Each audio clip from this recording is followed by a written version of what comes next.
Bettering your business takes working with the best. With the James Hardie Alliance, you gain access to leads, training, networking, and support from the #1 brand of siding in North America. Achieve new levels of success by joining the James Hardie Alliance today. CBS Radio Mystery Theater presents...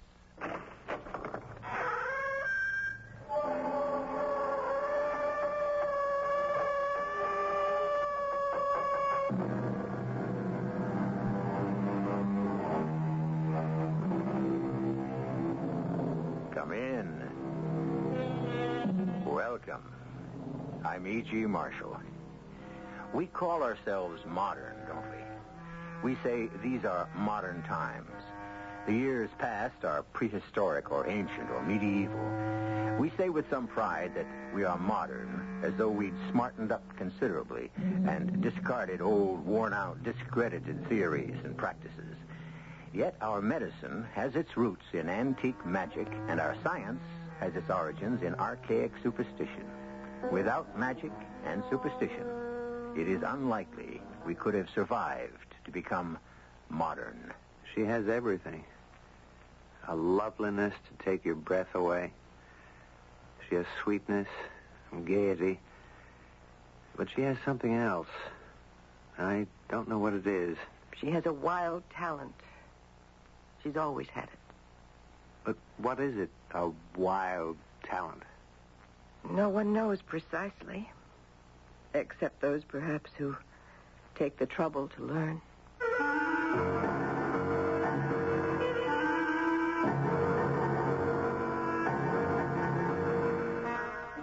Our mystery drama, The Red Frisbee, was written especially for the Mystery Theater by Elspeth Eric and stars Robert Dryden.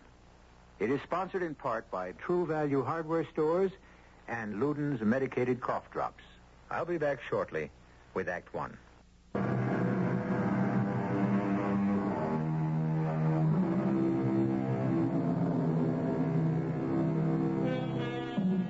One of the Earth's loveliest seas is the Caribbean.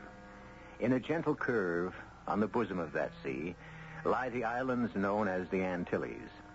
A man has come to one of these islands not only for the brilliant sky, the soft sands, the hot sun, and the cooling winds, but for the quiet and the isolation that only an island can give. What he finds there, we will tell you in this tale.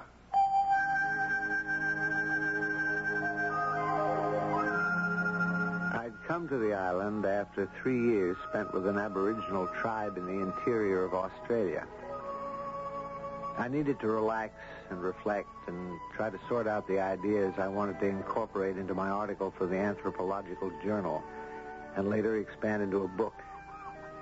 With me, I brought my voluminous notes, a suitcase full of old clothes, and my dog.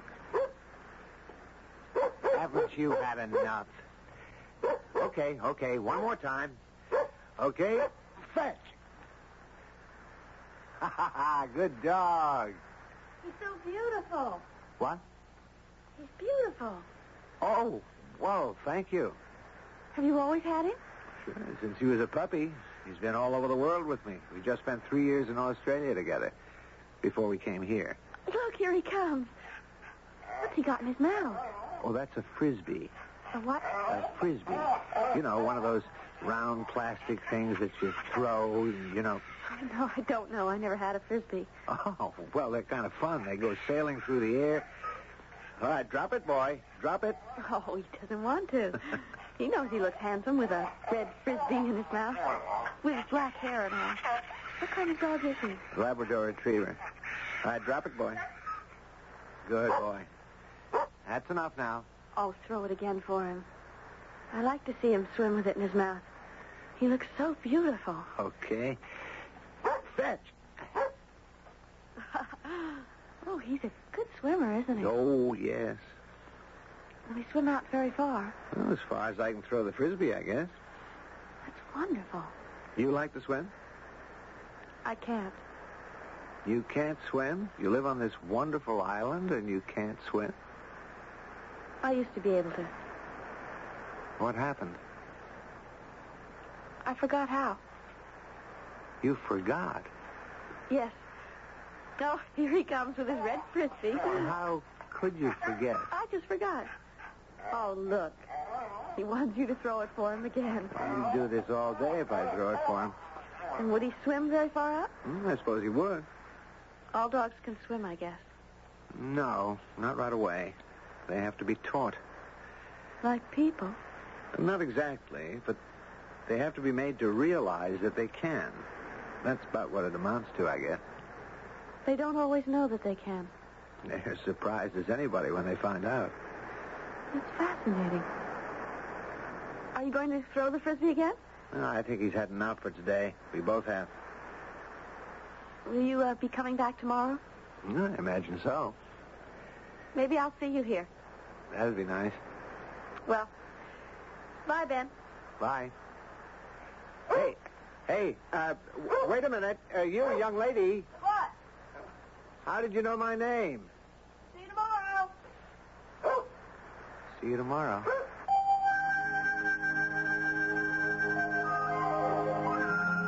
I watched her swinging off down the beach.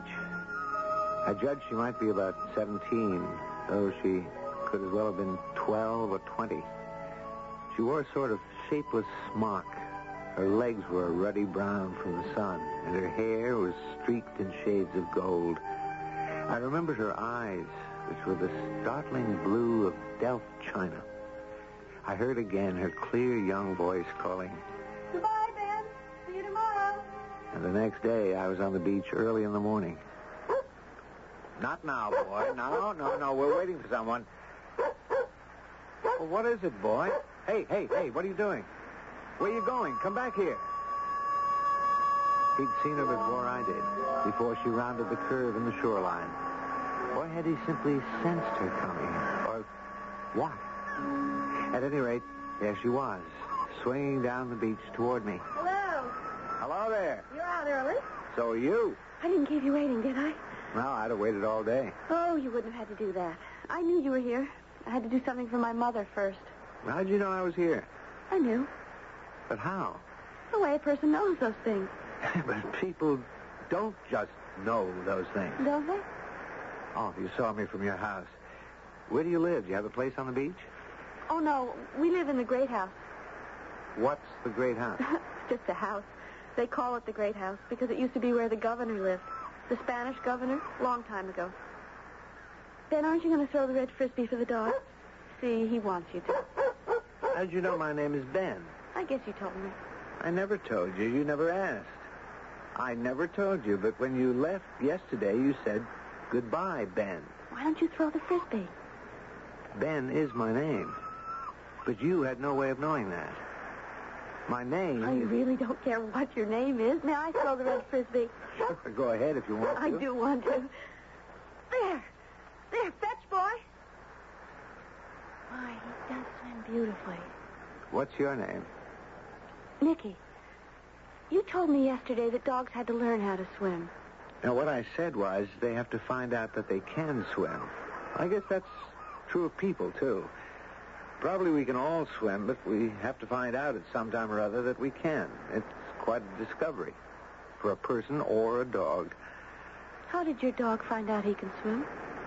Well, it was when we were in Australia. I made a weekend trip to the Great Barrier Reef, and of course I took him along. I was sitting on the beach with him, the way we're sitting now, and I had this red Frisbee, the same one I have now, and I threw it into the water. And he plunged in after it and brought it back. Next time I threw it further, and he brought it back. I'd never thrown it so far that he couldn't stand up in the water. But then I did. I threw it way out to where the water was over his head.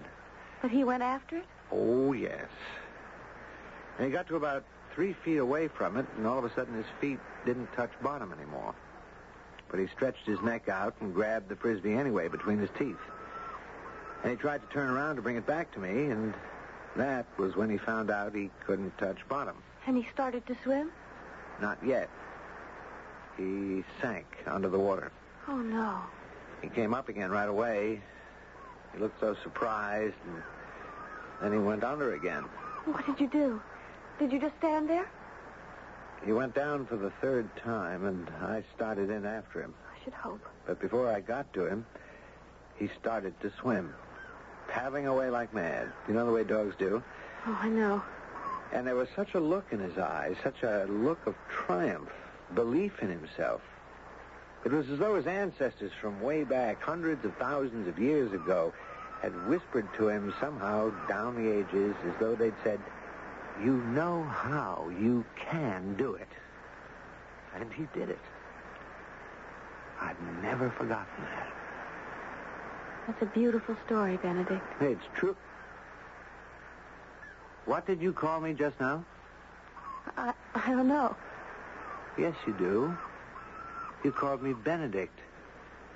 Yesterday, you called me Ben. Well, that could be a lucky guess, but Ben is usually short for Benjamin, and my name is Benedict. And that's what you called me. Well, if that's your name. Yes, but how did you know? How could you know that? You're kind of hurting my arm. Oh, I'm sorry. Ben, would you like to meet my mother? I'd like you to. All right. Anytime. Will you come this afternoon for tea? I'd love to. Ask anybody where the Great House is. Everybody knows the Great House. All right. Oh, and Benedict, be sure to bring your dog with you. It was easy to see why it had been called the Great House. The woodwork was solid mahogany and carved. The doors were mahogany, too, nearly 6 inches thick. The rooms were large and square and full of sunlight. The girl, Nikki, met me at the door and took me to her mother. A beautiful woman with the same Delft blue eyes. This is Benedict, Mother, and this is his dog. I'm so glad, Mrs. Oh, why don't you call me Monica? Since you and Nicky are such good friends, we're very informal here. Well, thank you. Ben, may I take the dog down to the beach? Nicky, please. I just want to throw the red Frisbee for him. Please, Nicky. May I, Ben? Well, if you want to. I won't stay long.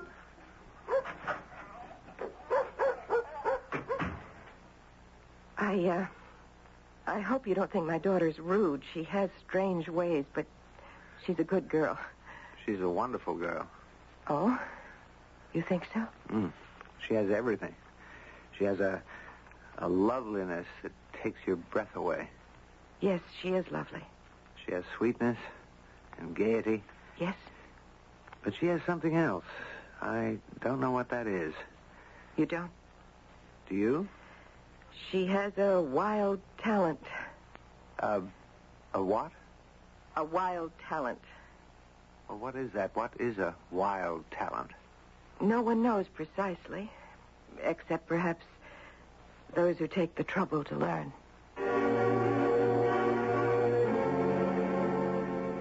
All talent is wild, really.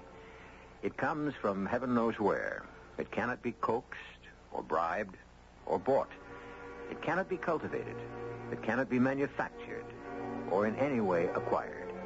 But no matter where it comes from or in whom it resides, talent is never a tame thing. It is always wild, as the winds are wild, as the seas are wild, as the world was in its beginnings and as it remains at its core, wild. I'll be back shortly with Act 2.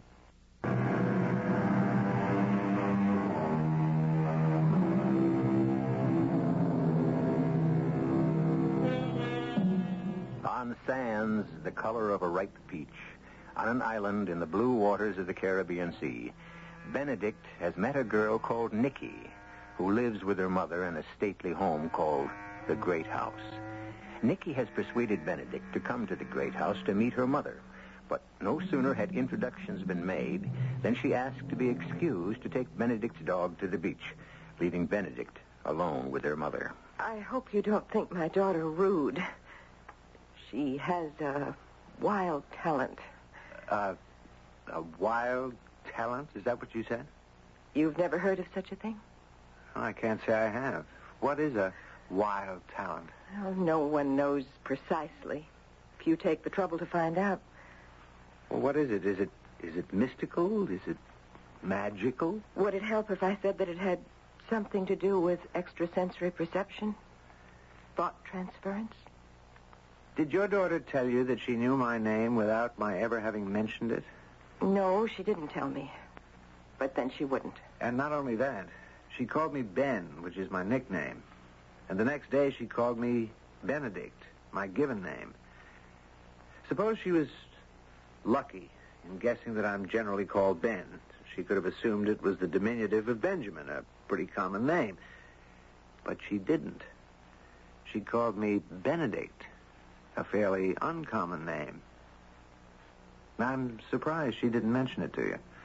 Nikki's very casual about such things. She takes them for granted. But does she think that everyone is so intuitive? Doesn't she realize that she is somehow different? I don't think she gives it any thought at all. Tell me, has she always had this wild talent?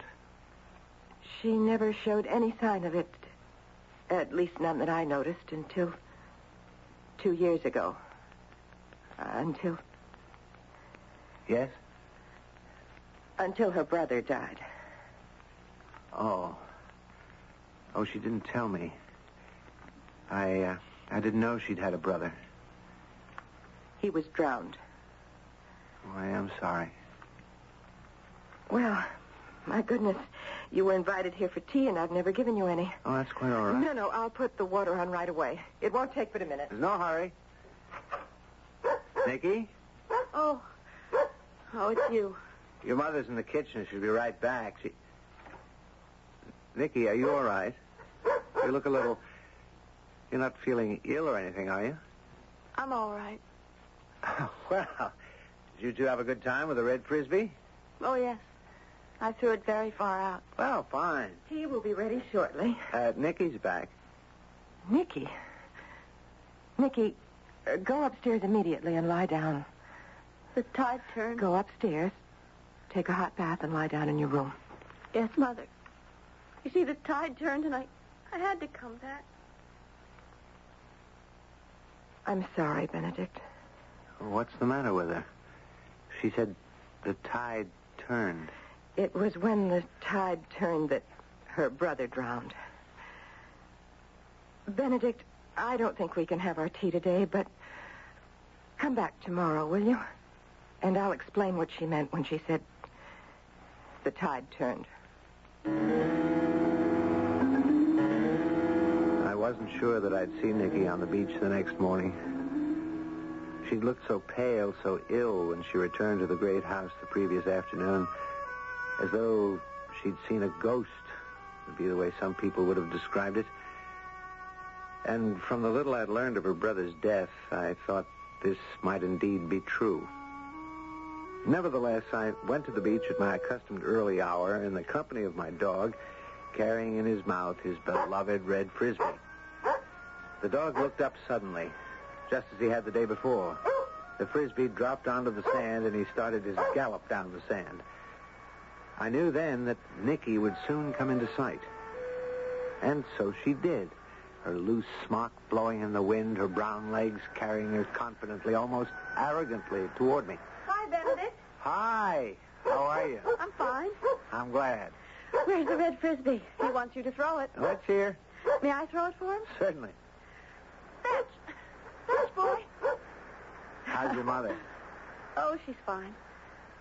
I'm sorry you didn't get any tea yesterday. Oh, that's all right. She thought she should look after me. Did you do what she said? Did you take a hot bath and lie down in your room? Of course. That's what I always do. Nicky, does the turning of the tide always upset you? Turns at different times, you know. Sometimes it's rather gentle, and sometimes it isn't gentle at all. Well, that depends on the sun and the moon. Does it? It's because of the attraction of the sun and the moon that the tides ebb and flow. They act unequally on the waters of the earth. They disturb their equilibrium. You understand? All I know is that here they happen quickly. Suddenly. There's no warning. Well, that's because... Well, never mind why it is. I wouldn't understand it anyway. I'm not clever like you. All I know is that when the tide goes out so fast, one hardly has time. Oh, here he is, with his red Frisbee. May I throw it again? Of course. Fetch! Nicky, Did you like my mother? very much. What a pity I had to spoil everything. You didn't spoil anything. Oh, yes, I did. No. As a matter of fact, she invited me to come back today for tea, and I accepted. And you do like her, I told you because I know she likes you. Did she say so? No, not in those words, but I know she does. Now, just how would you know a thing like that, hmm? Do you think I have to be told things in order to know them? Or read them in a book? People often tell things that are not true, and books can be wrong. But when you know, well, then you know. That afternoon at the great house, things went almost exactly as they had the day before. Nicky greeted me, then greeted my dog, then said... Did you bring the red Frisbee with you? Of course. We never go anywhere without it. Mother will be down in a minute. She knows you're here. May I take the dog to the beach and throw the Frisbee for him? Well, if you want to, but... I do want to. Nicky, where are you going? To the beach. I wish you'd stay.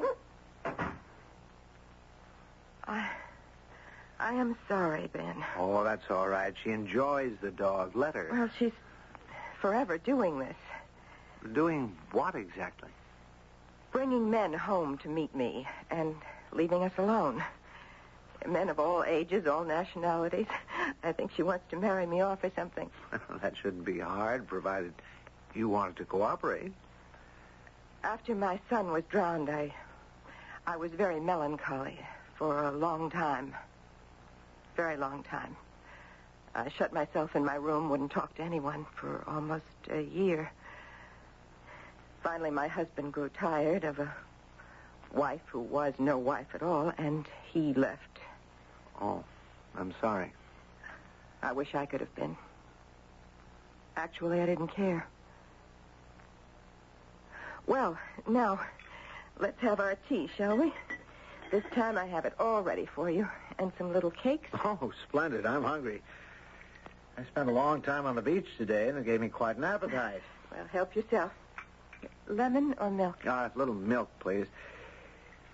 Nicky informed me on the beach this morning that you liked me. Well, I do. Here's your tea. Thank you. I asked her if you'd said so, and she said no, that she just knew. As usual, her instincts are right. She has a great contempt for things that are learned and a great devotion to things which are simply known. I've never been quite sure just what she means. Why can't she swim? Oh, well, she used to swim quite well. What happened? Did it have something to do with the tides, with the turning of the tide? It had everything to do with the turning of the tide. I'm curious. Living on an island, one would think she would... But if you don't want to tell me... I've never talked about it since it happened. But since it happened, Nicky hasn't been able to swim. Not a stroke. She's tried, poor child, but she just can't. She says she's forgotten how. Oh, can one forget a thing like that? I thought it was something once learned, never forgotten. Nicky forgot how to swim the day her brother was drowned. They'd gone in the ocean together on a beautiful day, just like this one. Well, if you don't want to talk about it... No, I do. They swam out to where some rocks jutted out into the sea. And they played on the rocks for a while, sunned themselves, went back into the water again. It was then, just then, that the tide turned. It started to go out? The tides turn suddenly down here. They can catch you unawares. At first, they laughed. Really, they laughed, so Nicky told me later. But as the receding tide grew stronger, they stopped laughing and clung to the rocks. They started shouting for help. No one. Please, don't go on. They grew weaker, and it grew harder to hold on to the slippery rocks. The tide grew stronger, and at last my son let go. And the tide started to carry him out to sea. Nicky swam after him, but she couldn't quite reach him. And then Please. some natives who had just beached their boat saw them, and they knew immediately what had happened. They went out after them. They reached them. At least they reached Nicky. They hauled her into the boat. And then they turned to save her brother. But it was too late. He'd gone under. He never came to the surface again.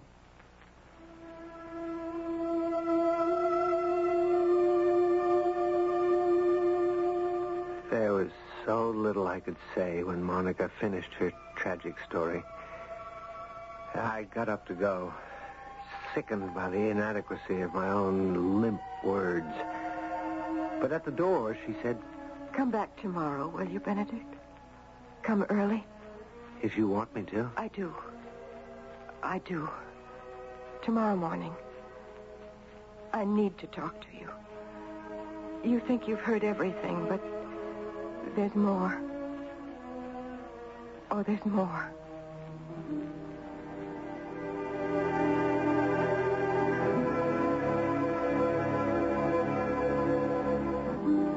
Have you ever been a guest in a house far grander, far more beautiful than your own? Perhaps it overlooked the bluest of seas, and flowers grew all around it. Palms and pines, and little yellow birds that perched on their branches. And perhaps you thought to yourself, how could anyone ever be unhappy in such a house? Well, as our story has intimated, and will later reveal, anyone can. I'll return shortly with Act 3.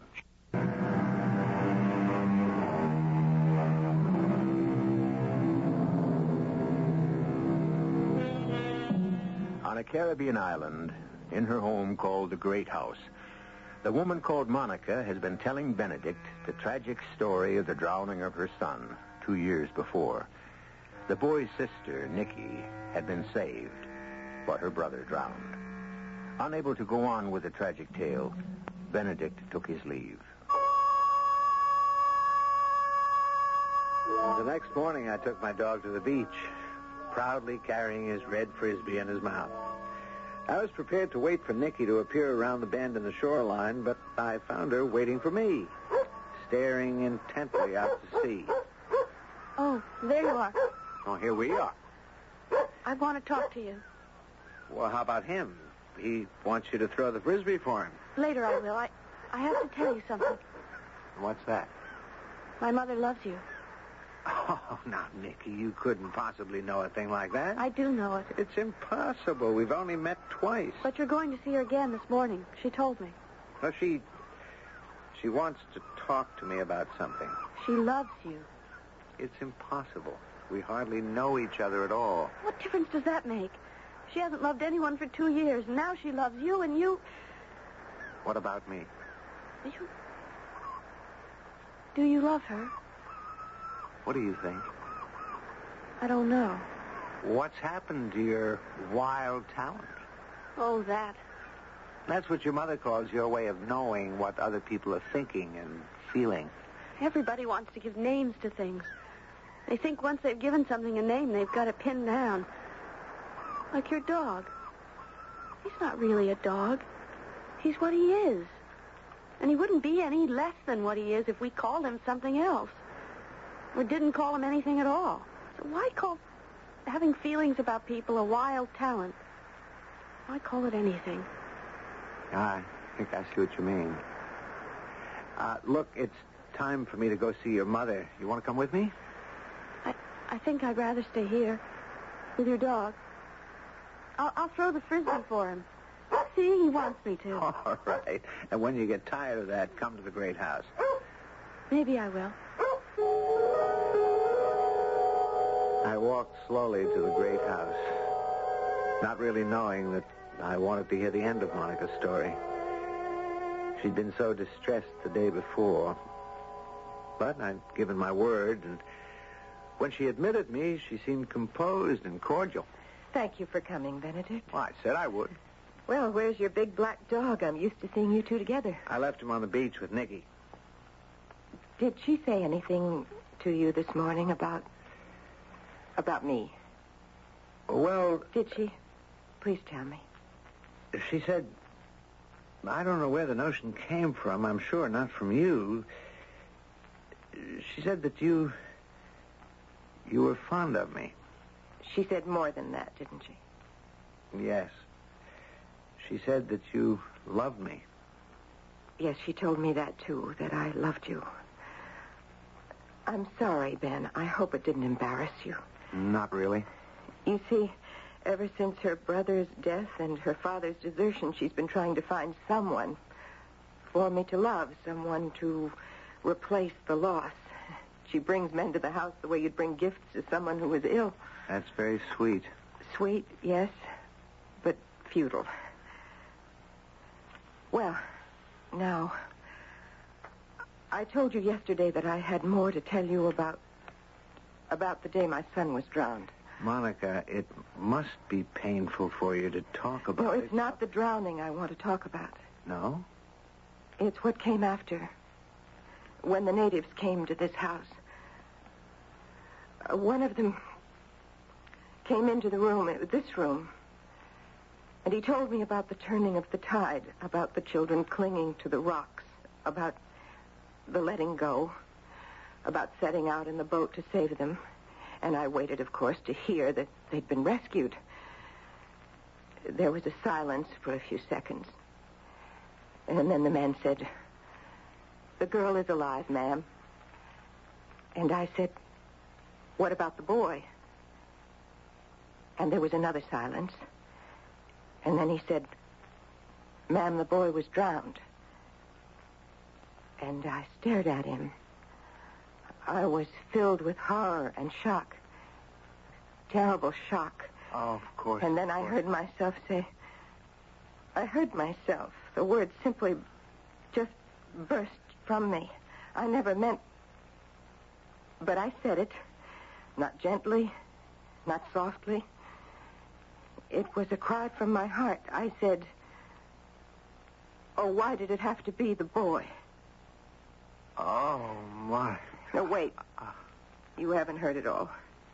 You haven't heard the worst.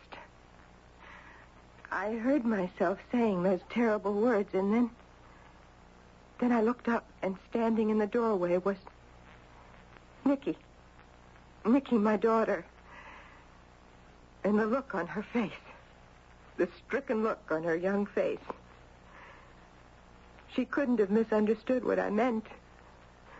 But if one of them had to be saved and one had to die, why couldn't it have been the boy who was saved? Why couldn't she have been the one to die? What can I say? What can anyone say? I've tried to atone for my awful words. There is no atoning. I said them. I meant them when I said them. And she knew. What has happened is that Nicky has been trying to give me back my son in some way. Any way. Any man who was attracted to her, and many have been, she's brought to me. Laid them at my feet, so to speak, offering them to me as though she were the guilty one because she lived while her brother died.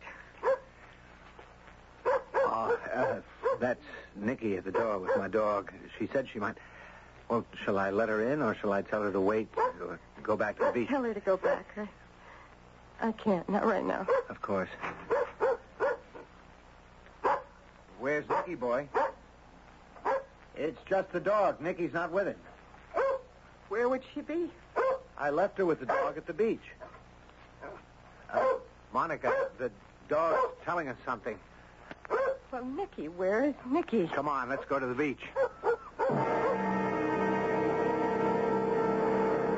She's not here. What are you looking for? The red Frisbee. What for? I don't know. Except she said she was going to stay here and throw it for the dog. Well, why would she have changed her mind? Why did the dog come to the house without her? Could she have gone someplace else? Where? Why? She'd have taken the dog with her. Ben, I see something. What? Out there in the water. It could be. Nicky can't swim. I'm going in. It could be her. I'm going to fetch a boat. One of the fishermen. Hurry. No. If that's Nicky, she's pretty far out. I see a boat. Help! The fishermen with their boat got to her before I did, and it was they who saved her. When the doctor had been called, treated her for exhaustion, ordered her to bed, and left, Monica joined me downstairs in the drawing room of the great house. She's going to be all right. Yes, thank God. In a few days... Benedict, Yes, Monica? Nicky was right. I do love you. Because I saved your daughter? No, I didn't do that. The natives did. I loved you before that. Nicky knew it right away. Oh, that wasn't love. It may have seemed like love, but it wasn't. You felt gratitude. You felt relief. Because after 2 years, you told me the story of the drowning and all that it came after. You trusted me to understand, and I think I did. There's a feeling that mothers have for their sons that's unlike any other. It's the closest thing to pure love that a woman can feel. I don't know why this should be so, but it's so. No, you don't love me, Monica. No, I'd like to go up and say goodbye to Nicky. You're leaving? Mm-hmm. Going back to the mainland. I hope you'll come back one day. Oh, I shall. I shall.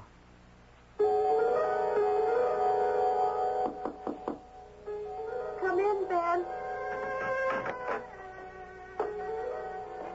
Hello. You knew who it was, didn't you?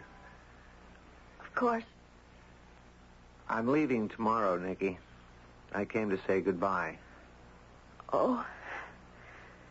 When are you coming back? Oh, next year, after I've done some writing. You knew I'd come back, didn't you? Of course. Nicky, when I swam out to try and save you... You didn't really have to do that, you know. I was afraid you'd drown. But I was swimming. You can't swim. You told me... I was swimming. Not very well. But I was swimming. It came back to me. Why did you swim so far out? When they picked you up, the water was way over your head. I had to. Nicky, were you trying to drown yourself? I told you. I was swimming. Yeah, but so far out. I was looking for my brother. Nicky, you must have known you couldn't find your brother. I had to try. I've been trying for so long to give her something. Someone. I couldn't. It's not up to you, Nicky. Your mother has to find someone to love who loves her. She has to do that by herself. If I could do it for her, she'd forgive me. Forgive you for what? For, I don't know. For being alive? I guess so. Yes. Nobody has to be forgiven for that, Nicky. It's not a sin to be alive. Are you sure? I'm very sure. Nicky, when I was swimming out to try and rescue you, I found something floating on the water. I found this. Oh, why, it's the red Frisbee. The waves should have brought it back to shore. Why didn't they? Because I kept it with me. It's how I learned to swim again. Remember you told me how your dog found out he could swim? How you kept throwing the Frisbee further and further until he was over his head? And how it came to him all of a sudden that he could swim. Well, that's what I did. I kept throwing the Frisbee out further and further, and suddenly it came to me. I could swim. Ben, it was just like you said about the dog. I felt so triumphant. I believed in myself. Nicky, I have to go now. Ben, you love me, don't you? Now, how did you know that? I just knew. You haven't lost your wild talent after all, have you? Oh, that. It's a beautiful thing to have a wild talent? I suppose so. Do you by any chance love me? I don't know. Not yet. Maybe it'll come to you. I hope when it does, you'll discover that you do love me. Next year. When you come back. Then I'll know.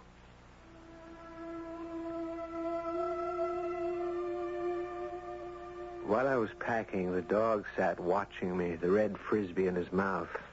There was always a chance we might go back to the beach again. And I thought, what will Nicky say a year from now? Will she say yes, she loves me? A warm feeling swept over me, a certainty that she would. A bright glow of anticipation. She loves me even now, I thought. She just needs time to find it out. What do you think? I said to my dog. And he dropped the red Frisbee on the floor, stood up on his hind legs, and licked my face. Was he trying to tell me that I would still have his love, even if I couldn't have hers? Or was he telling me that I was right? That I, too, had a wild talent?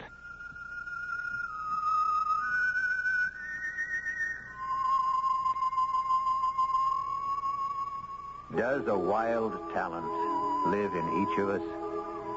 Can we stop trying to be so clever, so learned, so successful, and return somehow to what we call primitive? To the style of living where our feelings count for more than our brains, where our feelings count for everything, if they are free and tuned to the world we inhabit and the creatures that inhabit it with us. Once again, I can only ask the question. I do not have the answer. I'll be back shortly.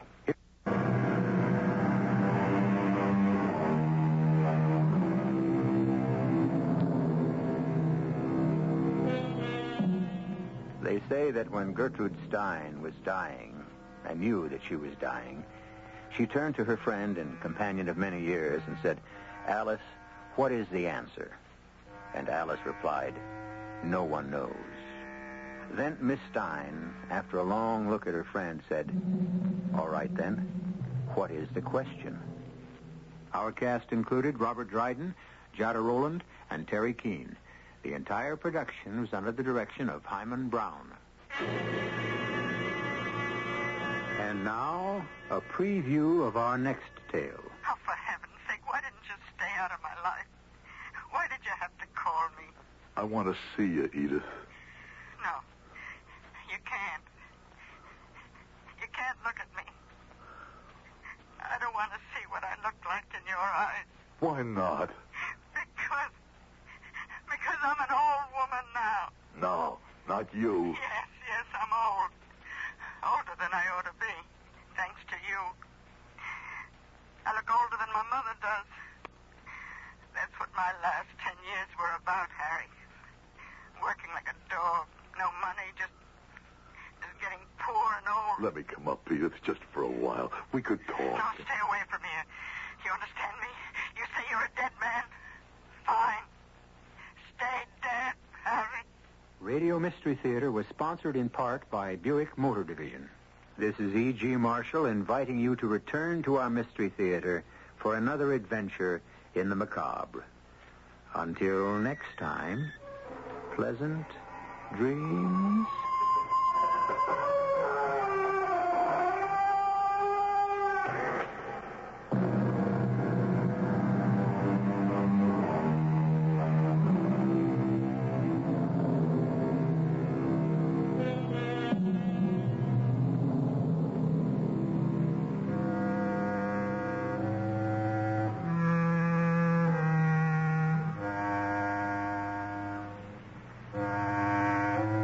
Bettering your business takes working with the best. With the James Hardie Alliance, you gain access to leads, training, networking, and support from the #1 brand of siding in North America.